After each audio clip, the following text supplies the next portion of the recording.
আসসালামু আলাইকুম বন্ধুরা, আমি মোহাম্মদ আল জুবাইর।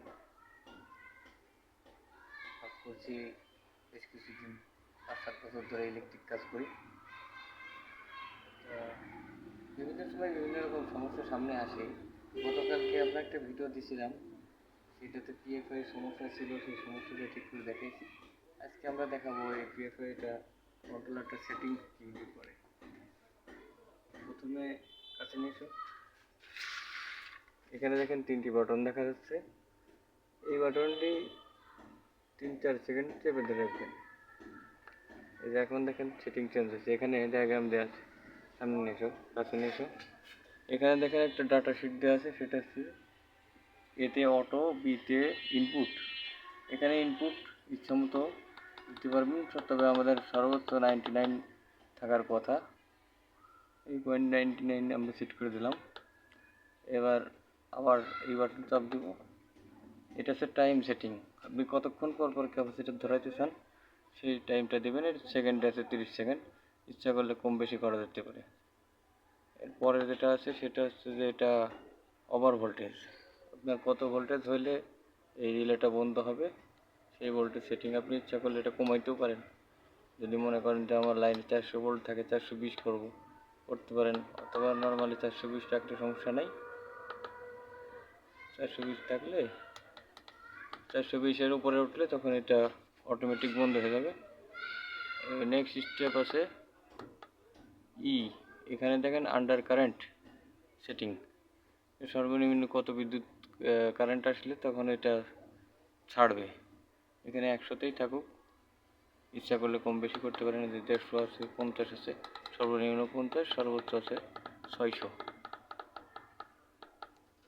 আমি 100তে দিয়ে রাখলাম, কারণ আমাদের পিএফআইটা ছোটো তো। এবার এর পরের বাটন কি আছে, এফ। এটা আছে কাট টাইম। এটা প্লাস 0.90 থেকে মাইনাস 0.90 পর্যন্ত সেটিং হয়। আমরা একে রাখবো এটা, অথবা এটা নাড়াচাড়া না করাই ভালো। তারপরে আছে কত স্টেপ। এটা 60 স্টেপের কন্ট্রোলার, যার কারণে এখানে 6টা দেওয়া আছে, 6টা কন্ট্রোলার দেওয়া। 12 স্টেপ হলে এখানে 12 করা যেত।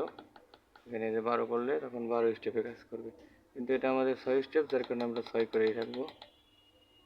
তারপরে পরের স্টেপে আছে, এটা হচ্ছে লাইন টু লাইন ভোল্টেজ, 406 আছে। এবার এটা হচ্ছে যে কারেন্ট।